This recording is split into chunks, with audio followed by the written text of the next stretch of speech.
নমস্কার বন্ধুরা, আশা করি ভালো আছো। আমিও ভালো আছি।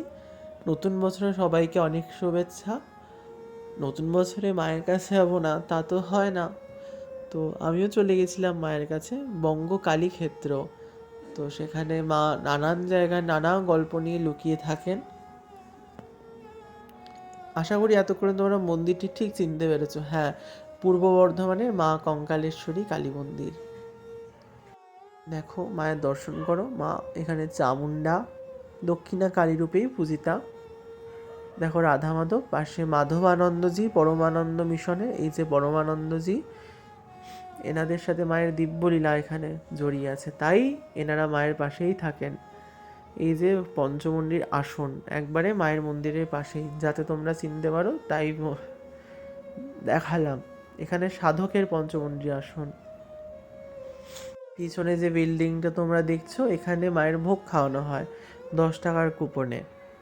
তোমরা এই কুপন এখানে বা কার্জন গেটে ম্যান্ডেলা পার্কে ওখানে পাবে। এইটা বৃদ্ধাশ্রম, এইটা বিষ্ণু মন্দির, এবং ওই দূরে দেখো ওটা হচ্ছে কাল ভৈরবের মন্দির। আর এই সোজাসুজি দেখো নীল সাদা, ওটা ছিল মনসা মন্দির। তোমাদের কাছে দর্শন করাও। দেখো তোমরা বিষ্ণু মন্দিরটা অনেক পুরনো মন্দির, যত্নের একটু কারুকার্য চেঞ্জ হয়েছে, কিন্তু বেশ বেশ ভালোই আছে এখনও। একটু পরিবর্তিত হলো, যত্নে যেহেতু আছে তাই ভালো। ভিতরটা বড় অন্ধকার, বড় ক্ষীণ আলো, ফোনের আলোতে যতটা দেখানো যায় দেখাচ্ছি। দেখো বেশ সুন্দর জায়গাটা, নিস্তব্ধ পুরো এরিয়াটাই। এই যে মহাকালের মন্দির, দেখো এই হচ্ছে মন্দিরের সামনের অংশ।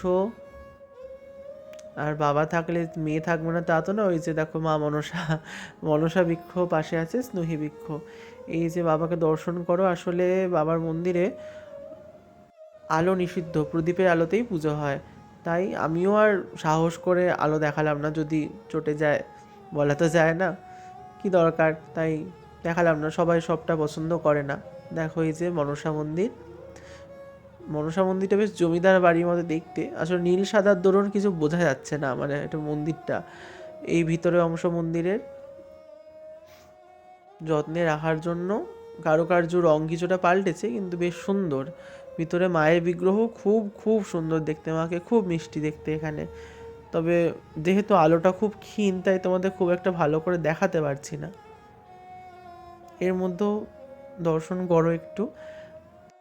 এই হচ্ছে গোবিন্দ ধাম, গোবিন্দ দাসের জন্মভূমি।